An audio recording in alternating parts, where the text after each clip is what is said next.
ಕ್ಯಾಂಪಲ್ಲಿ ಹೆಂಗೆ ಅಂತಂದರೆ ಬೆಳಗ್ಗೆ ಹೋಗಿ ಆನೆ ತರೋದು 9 ಗಂಟೆ ತರಬೇಕು ಅಂತಿದೆ. ಕೆಲವು ಆನೆ ದೂರ ಹೋಗಿದ್ದು 10 ಗಂಟೆ ಆಗ್ಬೋದು, 11 ಗಂಟೆ ಆಗ್ಬೋದು.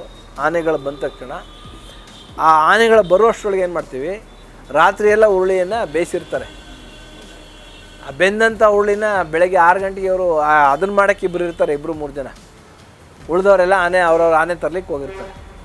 ಆ ಬೆಂದಂಥ ಕಾಳನ್ನೆಲ್ಲ ನಾವು ಕ್ಲೀನ್ ತೆಗೆದು ಕುಟ್ಟಿ ಪುಡಿ ಮಾಡಿ ಅಥವಾ ಅರಳೆ ಅದೇ ಥರನೇ ಪೂರ್ತಿ ರಾಗಿ ಮುದ್ದೆಯನ್ನು ಮಾಡ್ತಾರೆ. ಆ ಮುದ್ದೆ ಒಳಗಡೆಗೆ ಹುರುಳಿ ಕಾಳನ್ನ ಹಾಕಿ ನೆಕ್ಸ್ಟು ಎಲ್ಲ ಚೆನ್ನಾಗಿ ಬೇಯಿಸಿ ಅದನ್ನ ಮುದ್ದೆಯನ್ನು ಕಟ್ಟಿ ಇವರು ಆನೆ ಬರೋಷ್ಟರೊಳಗೆ ರೆಡಿ ಇಟ್ಟಿರ್ತಾರೆ. ಒಂದೊಂದು ವಯಸ್ಸಿನ ಆನೆಗೆ ಇಷ್ಟಿಷ್ಟು ಮುದ್ದೆ ಅಂತ ಸಪ್ರೇಟ್ ಮಾಡಿ ಇಟ್ಬಿಡ್ತಾರೆ. ಕೆಲವು ದೊಡ್ಡ ಆನೆ ಅಭಿಮನ್ಯು ಅರ್ಜುನ ಇರ್ಬೋದು 8 ಮುದ್ದೆ 10 ಮುದ್ದೆ ಈ ಥರ ಇರ್ತದೆ. ಸಣ್ಣ ಆನೆಗೆ ಈ ಫೀಮೇಲ್ಗೆ 6 ಮುದ್ದೆ ಇರ್ತದೆ. ಸಣ್ಣ ಮರಿಗಳು ಅಥವಾ ಸಣ್ಣ ಆನೆಗಳು ಇದ್ದಾಗ 4 ಮುದ್ದೆ 2 ಮುದ್ದೆ 1 ಮುದ್ದೆ ಈ ಥರ ಇರ್ತದೆ. ಸೊ ಆ ಥರ ಎಲ್ಲ ಡಿವೈಡ್ ಮಾಡಿ ಇಟ್ಟಾಗ ಅವ್ರು ಯಾವಾಗ ತರ್ತಾರೆ, ಟೈಮ್ ಇದ್ದು ಬೇಗ ಕರ್ಕೊಂಡು ಬಂದರೆ ಅವ್ರು ಮೊದಲು ಮೈ ತೊಳಿತಾರೆ.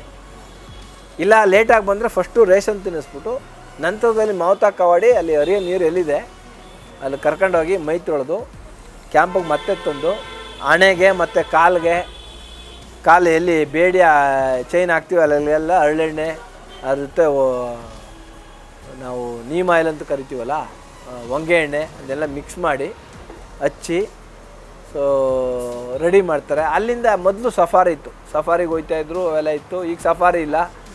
ಕಾಡಿನಿಂದ ಅಂದರೆ ಎಲ್ಲರೂ ಗಸ್ತು ಹೋಗ್ಬೇಕು ಅಥವಾ ಇನ್ನೇನಾದ್ರು ರೇಂಜ್ ಆಫೀಸರ್ ಕೆಲಸ ಹೇಳಿದ್ರೆ ಮಾಡ್ತಾರೆ. ಇಲ್ಲ ಅಂದರೆ 4 ಗಂಟೆವರೆಗೂ ಅಲ್ಲೇ ಕ್ಯಾಂಪ್ ಪಕ್ಕನೇ ಇಟ್ಕೊಂಡಿರ್ತಾರೆ. ಮತ್ತು ಬೆಳಗ್ಗೆ ರೇಷನ್ ಕೊಟ್ಟಿರ್ತಾರಲ್ಲ ಅದನ್ನೇ ಮುದ್ದೆನೇ ಇನ್ನೊಂದು ಸರ್ತಿ ತಿನ್ನಿಸಿ ಎಲ್ಲ ಒಂದು ಕಡೆ ಒಂದು ಕ್ಯಾಂಪಿಂದ 1 ಕಿಲೋಮೀಟ್ರ್ ದೂರದಲ್ಲಿ ಕರ್ಕೊಂಡೋಗಿ ಚೈನು ಬೇಡಿ ಸಮೇತ ಬಿಟ್ಟು ಬರ್ತಾರೆ. ಪುನಃ ಮಾರಣಿಗೆ ಎದ್ದೋಗಿ ಕರ್ಕೊಂಡು ಬರ್ತಾರೆ. ಅದಷ್ಟೇ. ಅಲ್ಲಿ ಈಗ ರಾಗಿ ಮತ್ತು ಹುಳಿಯನ್ನು ಕೊಡ್ತಾಯಿದ್ದಾರೆ. ಜೊತೆಗೆ 2 ಬೆಲ್ಲ, 1 ತೆಂಗಿನಕಾಯಿ, ಗಂಡಾನೆಗಾದ 2 ತೆಂಗಿನಕಾಯಿ.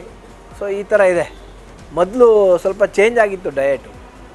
ಸೊ ಭತ್ತದ ಹುಲ್ಲಿನಲ್ಲಿ ಭತ್ತ, ತೆಂಗಿನಕಾಯಿ, ಬೆಲ್ಲ ಇದನ್ನು ಹಾಕಿ ಕೊಡ್ತಾಯಿದ್ರು.